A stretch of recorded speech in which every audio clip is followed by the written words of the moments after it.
Tout commence au lendemain du coup de libération des militaires.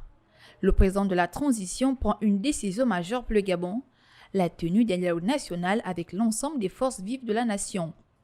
Pour joindre la parole à l'acte, la date du 2 avril est arrêtée pour l'ouverture des travaux et le 2 octobre 2023, le Premier ministre de transition lance pour sa part l'appel à contribution de tous les citoyens gabonais désireux de faire le diagnostic de la situation globale ou sectorielle du pays et d'y proposer des solutions. Au terme de l'opération, 38 140 contributions sont recensées. L'ensemble de ces contributions, riches de leur diversité et des sujets abordés sur différents aspects de la société, est consigné dans un rapport de synthèse transmis lors de la cérémonie d'ouverture du dialogue à M. l'archevêque métropolitain de Libreville, Jean-Patrick Guibaba, par le président de la transition le 2 avril dernier.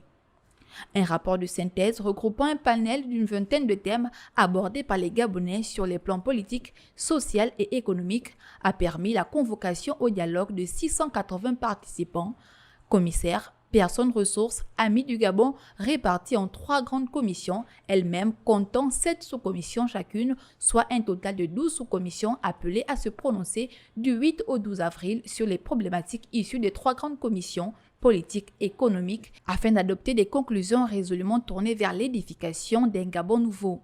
Les travaux du dialogue national inclusif ont débuté de manière effective le 2 avril, avec la séance de formation des commissaires et personnes ressources à la méthodologie d'examen des contributions citoyennes organisée par les membres du secrétariat technique du dialogue. En effet, ces travaux qui avaient pour but de rassembler l'ensemble des participants autour des différentes problématiques soulevées par les contributions citoyennes ont eu lieu, tout d'abord au sein des sous-commissions du 8 au 18 avril. Ils ont par la suite donné lieu à l'élaboration et à la validation des rapports des sous-commissions par les présidents et rapporteurs ainsi que par le secrétariat du 19 au 21 avril. Enfin, ces travaux se sont poursuivis du 22 au 27 avril avec la tenue respective des plénières restreintes pour la validation des rapports des sous-commissions par le Bureau du dialogue national inclusif.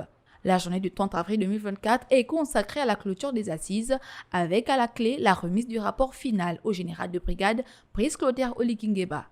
Chose dite, chose faite, le calendrier du dialogue national inclusif a globalement été respecté.